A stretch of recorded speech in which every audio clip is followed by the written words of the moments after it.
কোজাগরী লক্ষ্মী পুজো করার সময় অবশ্যই কিছু নিয়মের দিকে খেয়াল রাখুন, তাহলে আপনারা মা লক্ষ্মীর আশীর্বাদে ধনসম্পত্তির অধিকারী হবেন।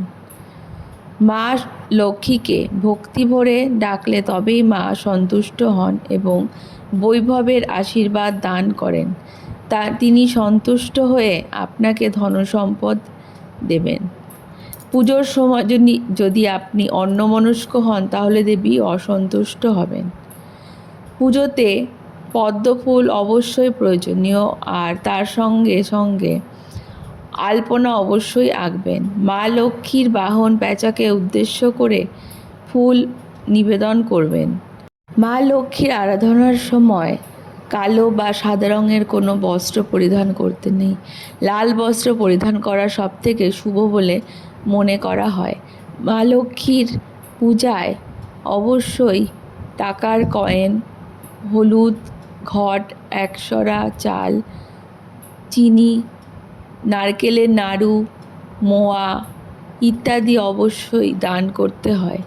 মা লক্ষ্মীর পূজাতে বেলপাতা অবশ্যই প্রয়োজনীয়।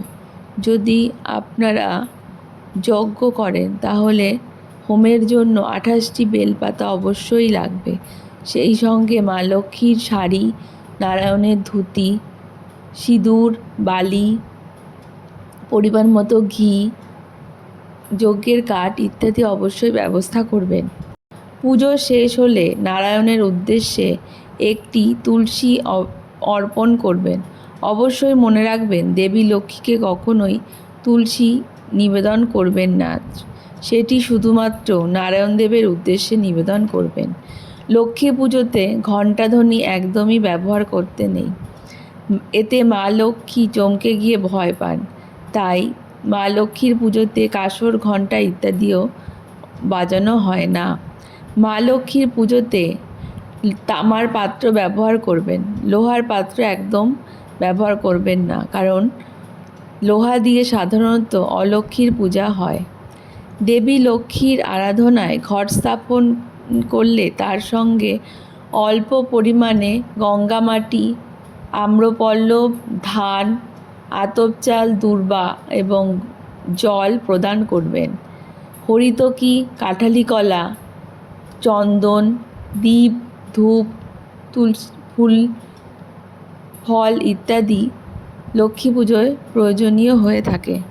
মা লক্ষ্মী অনেক অল্পেতেই সন্তুষ্ট হন, তাই কেউ যদি মন্ত্র পড়তে না পারেন তাহলে এক মনে লক্ষ্মী দেবীর ধ্যান করলে তিনি অবশ্যই প্রসন্ন হবেন এবং তাকে ভক্তিভরে আহ্বান করলে বিনা মন্ত্রেই তিনি আপনাকে সৌভাগ্য প্রদান করবেন। সবথেকে গুরুত্বপূর্ণ হলো আপনার মনের ভক্তি এবং একাগ্রতা, তবেই আপনি মা লক্ষ্মীর কৃপা পাবেন।